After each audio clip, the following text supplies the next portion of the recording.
పరలోక రాజ్యము సమీపించింది, హృదయ పరివర్తన చెందండి అంటూ తన బోధనను ప్రారంభించినటువంటి ప్రభువైన యేసుక్రీస్తు మానవ జీవితాన్ని అన్ని కోణాల నుంచి పరిశీలించే అవసరమైనటువంటి మార్గాలను బోధించారు, జీవన సూత్రాలను బోధించారు. కానీ తను ప్రారంభించినటువంటి ఈ రక్షణ కార్యము తనతో మాత్రమే ఆగిపోకూడదు కాబట్టి తన శిష్యులను ఆయన తయారు చేశారు. ఆ శిష్యులను ముందస్తుగా గ్రామాలకు పంపి బోధించమని చెబుతూ ఉన్నారు. తాను ఇంకా ఈ లోకములో ఉండగానే వాళ్ళు వెళ్ళి తాను చేయాల్సినటువంటి పనిని చేస్తే వాటిలో ఉన్న లోటుపాటులను సరిచేసి వాళ్లను ఉత్తమమైనటువంటి బోధకులుగా తయారు చేయడము ప్రభువు లక్ష్యము. ఆ లక్ష్యముతోటే ఈరోజున మనము మార్కు సువార్త 6వ అధ్యాయము 7 నుంచి 13 వచనాలలో ప్రభువు తన శిష్యులకు ఇచ్చినటువంటి సూచనలు, ఇన్స్ట్రక్షన్స్ను మనం చూస్తూ ఉన్నాము. వాళ్లను మొట్టమొదటిగా జంటలుగా పంపిస్తూ ఉన్నారు. ఉండడానికి బోళ్ళని గ్రామాలు ఉన్నాయి, వాళ్ళు ఉన్నది 12 మందే. కానీ ఒక్కొక్కరిని ఒక్కొక్క గ్రామానికి పంపకుండా ప్రభువు ఇద్దరిద్దరి చొప్పున వాళ్ళందరినీ కూడా గ్రామాలకు పంపిస్తూ ఉన్నారు. ఎందుకు అంటే వారికి మానసిక బలము అవసరము. మరొక మనిషి తనకు తోడున్నారు, ఒత్తాసు పలుకుతారు అన్నటువంటి భావన, ధైర్యము వాళ్లకు రావాల్సినటువంటి అవసరము ఉంది. ఎందుకు అంటే తాను ఒంటరిగా ఉంటూ ఒంటరిగా ఎంతటి మానసిక వేదన ప్రభువు అనుభవిస్తున్నారో ఆయనకు తెలుసు. ఒకవైపు తన శిష్యులలోనే ఒకడు తనకు ద్రోహం చేస్తారు అన్నటువంటి విషయం తెలుసు.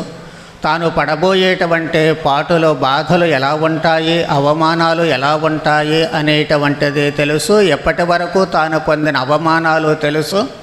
కానీ తాను ఎవరితో పంచుకుంటారు? ఆయన కూడా ఒక మనిషే. తనకు బాధ కలిగినప్పుడు నాకు ఇలా బాధ కలుగుతుంది అని వాళ్ళ అమ్మతో చెప్పుకుంటారా? వాళ్ళ నాన్నతో చెప్పుకుంటారా? లేకపోతే తనకు ఊరటనిచ్చేటువంటి వాళ్ళు ఎవరన్నా ఉన్నారా వాళ్ళతో చెప్పుకోవడానికి? తాను ఒంటరిగా నలిగిపోతూ ఉన్నారు. అందుకే చాలాసార్లు మనం సువిశేషంలో చూస్తాము, ప్రభువు ఒంటరిగా వెళ్ళి ప్రార్థన చేసుకుంటున్నారు. తన తండ్రి దేవుడితో దాన్ని పంచుకోవడానికి, దేవునితో తన బాధలను చెప్పుకోవడానికి. ఎందుకంటే మానవ సహకారము తనకు అందడం లేదు కాబట్టి. మరి ఇక్కడ అల్ప మనుష్యులైనటువంటి తన శిష్యులు తన మాదిరిగా బాధపడేటువంటి అవకాశము, శక్తి వారికి ఉండదు.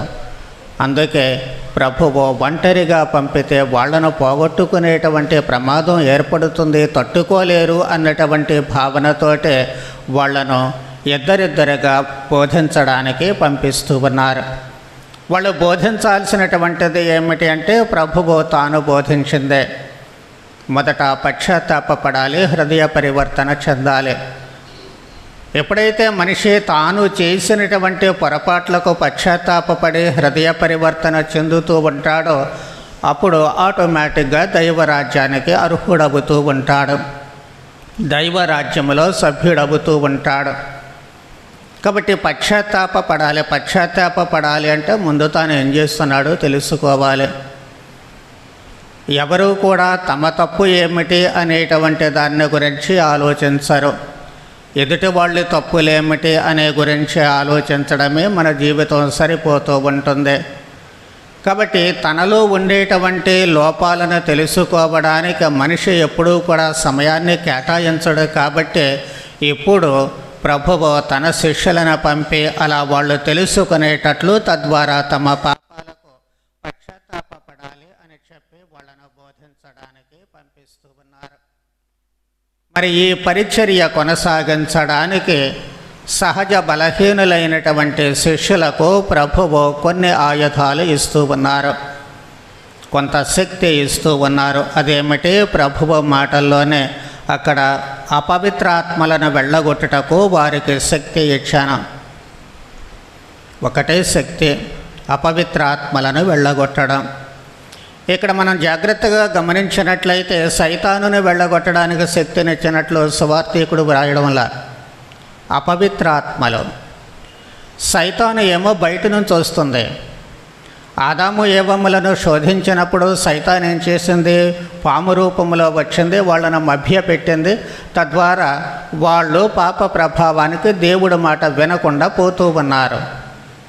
కానీ ఈ అపవిత్రాత్మ అనేటువంటిది ఉంది, ఇది బయట నుంచి వచ్చి మన ఎదురుగా నిలబడి మనల్ని ప్రలోభ పెట్టేది కాదు. మనలో ఉన్నటువంటి ఆత్మ అపవిత్రాత్మగా మారుతూ ఉంటుంది. దేవుడు మనలను తన పోలికగా చేసుకున్నారు, తన ఊపిరి పోశారు. కాబట్టి దైవ ఊపిరి పోసుకున్నటువంటి మనము దేవుడి బుద్ధి రావాలి, దేవుడి జ్ఞానం రావాలి, దైవ ఆలోచనలు రావాలి. కానీ అవన్నీ అపవిత్రమైపోయాయి.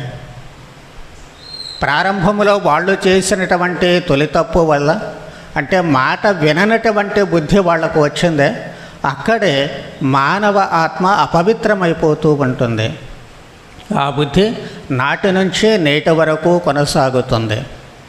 అన్నిటికీ మూల కారణము, అన్ని అనర్థాలకు మూల కారణము, అన్ని రకాలైనటువంటి వినాశనాలకు మూల కారణము మాట విననటువంటి బుద్ధి.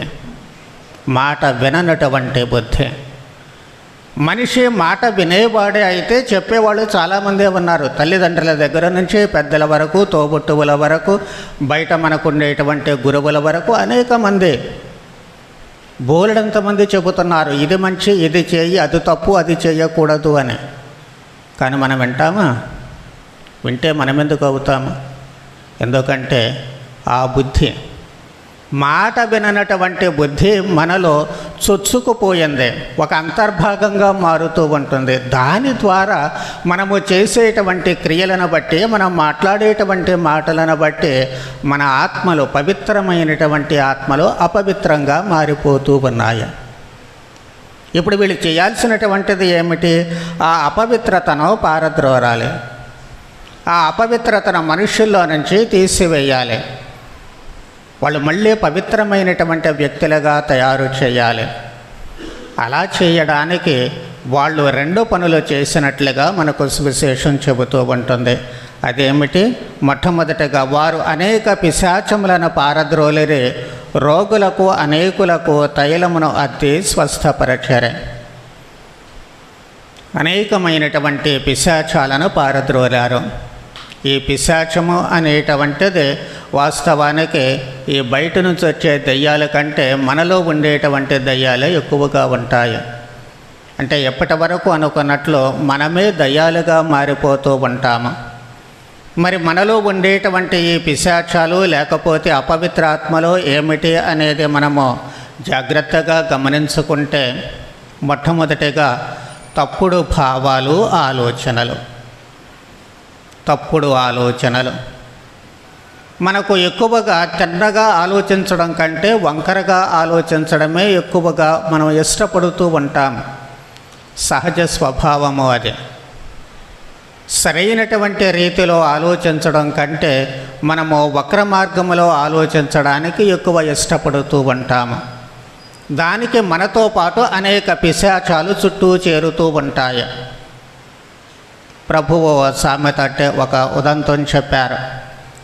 ఒక ఇంటిలో ఆ దయ్యం ఉన్నప్పుడు ఏం చేస్తుంది? వాళ్ళు దాన్ని శుభ్రం చేసి ఇల్లంతా కూడా చక్కగా పెడితే దయ్యం పారిపోతుంది. మళ్ళీ ఏం చేస్తుంది? తిరిగి వచ్చిన తర్వాత చూస్తే శుభ్రంగా ఉంది, అది ఒక్కటే ప్రవేశించలేదు. అప్పుడు ఏం చేస్తుంది? ఇంకో 7 దయ్యాలను తీసుకొస్తూ ఉంటుంది. మనం కూడా అంతే. మనలో ఉండేటువంటి ఒక పిశాచము, మనలో ఉండేటువంటి ఒక అపవిత్రాత్మ మళ్ళీ చుట్టూ అపవిత్రాత్మలు చేరుతూ ఉంటాయి.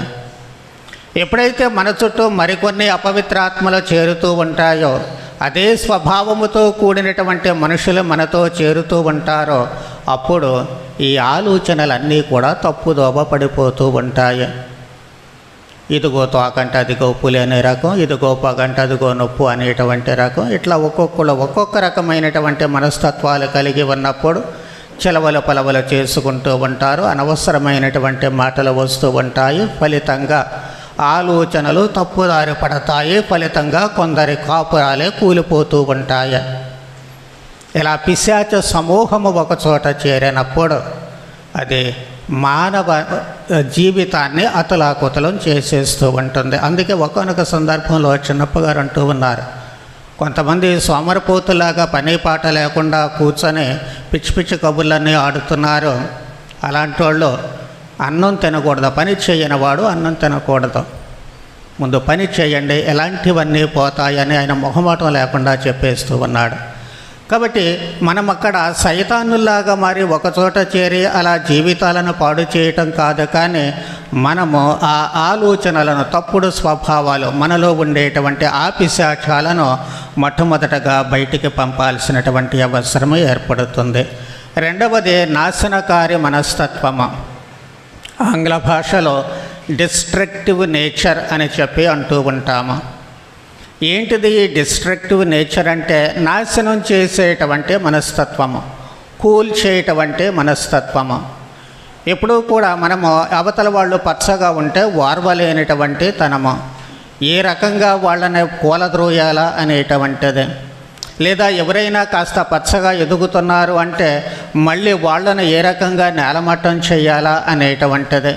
ఎవరైనా మంచి పేరు సంపాదించుకుంటున్నారు అంటే మళ్ళీ వాళ్లకు చెడ్డ పేరు ఎలా తీసుకురావాలా అని ఆలోచించేటువంటి మనస్తత్వము. దీన్నే డిస్ట్రక్టివ్ నేచర్ అంటారంటే కూలదూసేటువంటి మనస్తత్వము. మామూలు మీ భాషలు చెప్పాలి అంటే కొంపలు కూల్చేటువంటి రకమని చెప్పాలి, అందరూ వాడుకునేటువంటి భాష అది. కాబట్టి అలాంటి మనస్తత్వము చాలా ప్రమాదకరమైనటువంటి మనస్తత్వము. అలాంటి మనస్తత్వానికి లోను కాకూడదు, దాన్ని తీసి ప్రక్కన పెట్టాల్సినటువంటి అవసరము ఏర్పడుతూ ఉంటుంది. ఇక మూడవది, మనలో ఉండేటువంటి అపవిత్రాత్మలు, రకరకాలైనటువంటి వ్యసనాలు, కోపము కానివ్వండి, ద్వేషము కానివ్వండి, లెక్కలేనితనము కానివ్వండి, లేక బాధ్యతారాహిత్యము, ఇంట్లో ఉండేటువంటి బాధ్యతలను నెరవేర్చకుండా వదిలేసేటువంటి మనస్తత్వము కానివ్వండి, మోసం చేసేటువంటి మనస్తత్వం కానివ్వండి, మోహము కానివ్వండి, త్రాగుబోతుతనము కానివ్వండి, జోదము కానివ్వండి, ఇలాంటివన్నీ కూడా ఈ మూడవ కోవలోనికి వస్తూ ఉంటాయి. ఇవన్నీ కూడా వ్యసనాలలోకి వస్తూ ఉంటాయి. ఒక్కొక్కటి ఒక్కొక్క పిశాచముల, ఒక్కొక్క దయ్యముల మనలో వ్రేళ్ళునకు పోతూ ఉంటుంది. ఇవన్నీ కూడా మన జీవితాలను అతలాకుతలం చేస్తూ ఉంటాయి. కాబట్టి అపవిత్రాత్మలను వెళ్ళగొట్టాలి. అందుకే ప్రభువు తన శిష్యులను పంపిస్తూ ఉన్నారు. ఈ అపవిత్రాత్మలను వెళ్ళగొట్టాల్సినటువంటి అవసరము ఏమిటి? ఎందుకంటే మొదట్లో మనం అపవిత్రులం కాదు, పుట్టినటువంటి ప్రతి మనిషి పవిత్రుడే. అందుకే దేవుడు సృష్టి ప్రారంభంలో మనిషిని చేసినప్పుడు తన శ్వాస ఊదారు. కేవలము నోటి మాటతో సృష్టి జాలాన్ని చేసినటువంటి దేవుడు పక్షులకు, జంతువులకు ఊపిరి నోటి మాటతోటే పోసినటువంటి దేవుడు మనిషి వరకు వచ్చేసరికి శ్వాస ఊది, తన ఊపిరి ఊది పంచుకుంటూ ఉన్నారు, తన ఊపిరిని పంచుకుంటూ ఉన్నారు. ఎంత గొప్పటి ఆత్మ మనది, ఎంత గొప్ప ఊపిరి మనది. మరి అలాంటి పవిత్రతను మనం మంట కలుపుతూ ఉన్నాము, అది మనం గుర్తుంచుకోవడం లేదు.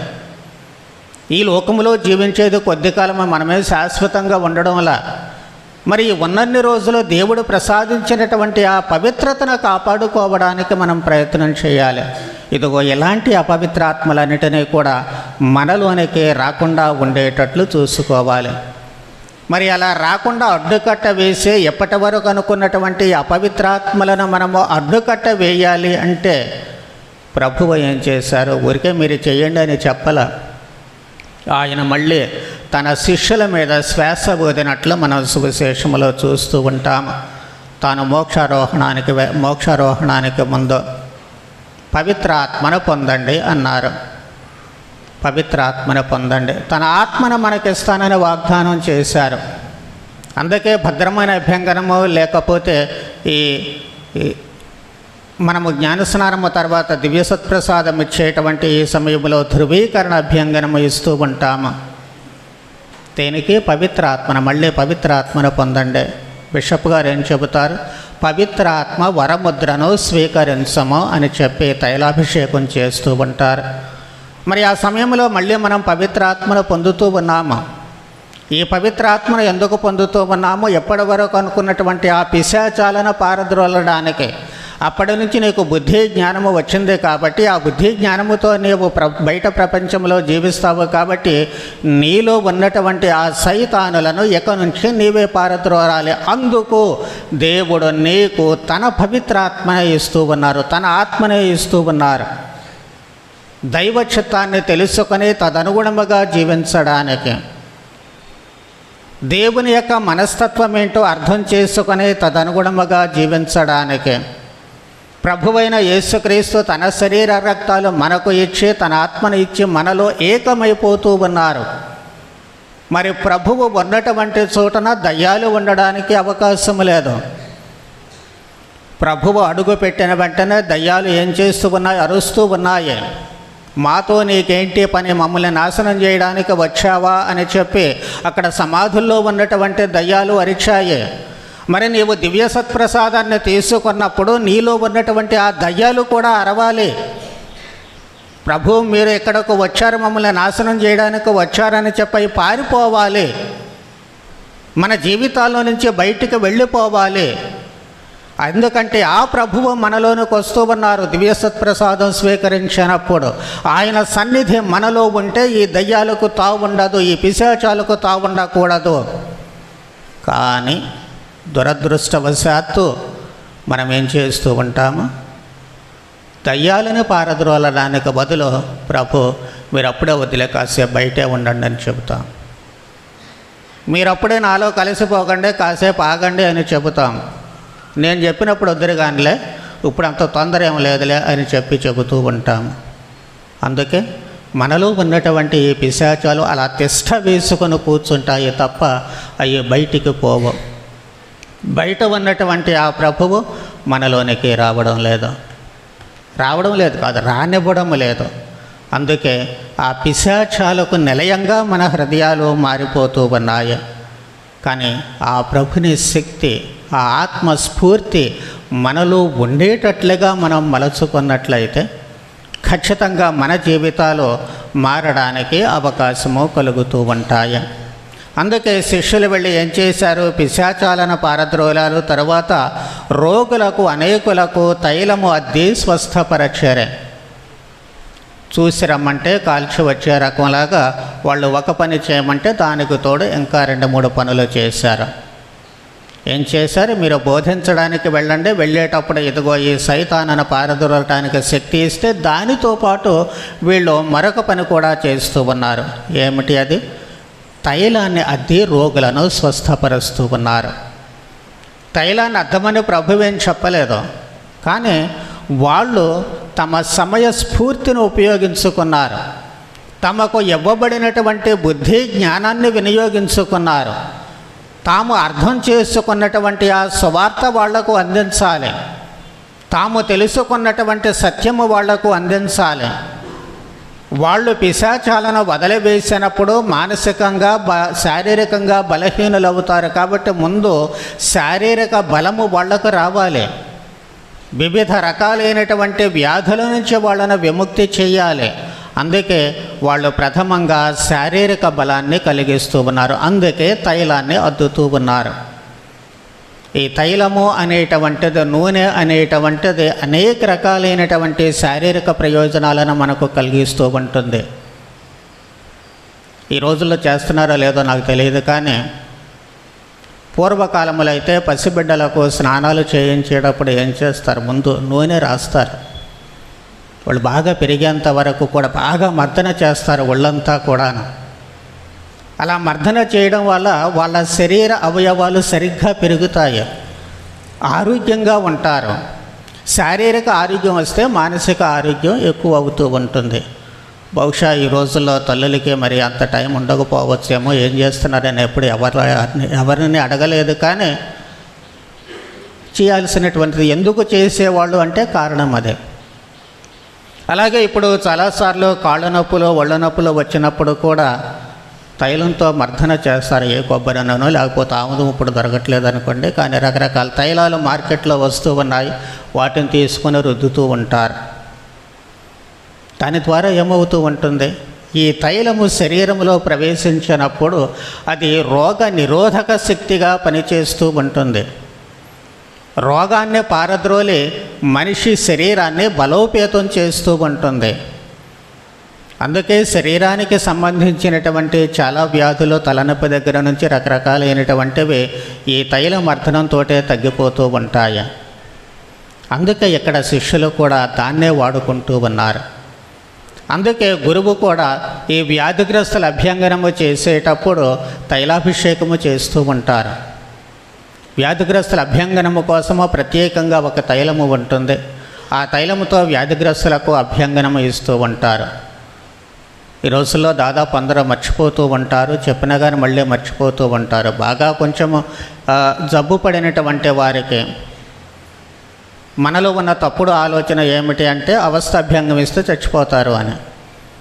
అది అవస్థాభ్యంగం కాదు, వ్యాధిగ్రస్తుల అభ్యంగనము. మీరు జాగ్రత్తగా వింటే దాంట్లో చెప్పే ప్రార్థనలన్నీ కూడా ఆ మనిషి కోలుకోవాలని ఉంటుంది, చచ్చిపోవాలని ఉండదు. ఆ మనిషి ఆ జబ్బు నుంచి నయం కావాలి, త్వరగా కోలుకోవాలి, ఆరోగ్యాన్ని పొందాలి అనే గురువు అక్కడ ప్రార్థన చేస్తారు. అందుకే జబ్బు చేసినప్పుడు గురువును పిలుచుకొని వెళ్ళి ప్రార్థన చేయించుకోవాలి, తైలాభిషేకం కూడా చేయించుకోవాలి. వాళ్ళు త్వరగా కోలుకోవడానికి అవకాశం ఏర్పడుతూ ఉంటుంది. అందుకే శిష్యులు ఇక్కడ ఈ తైలాభిషేకం చేసి మానవ శరీరాన్ని బలోపేతం చేస్తూ ఉన్నారు. తద్వారా వాళ్ళు మానసికంగా బలపడుతూ ఉంటారు. తద్వారా వాళ్ళలో ఉన్నటువంటి సైతాను శక్తుల అన్నిటినీ కూడా పారద్రోలడానికి అవకాశము కలుగుతూ ఉంటుంది. పితా పుత్ర పవిత్రాత్మ నామమున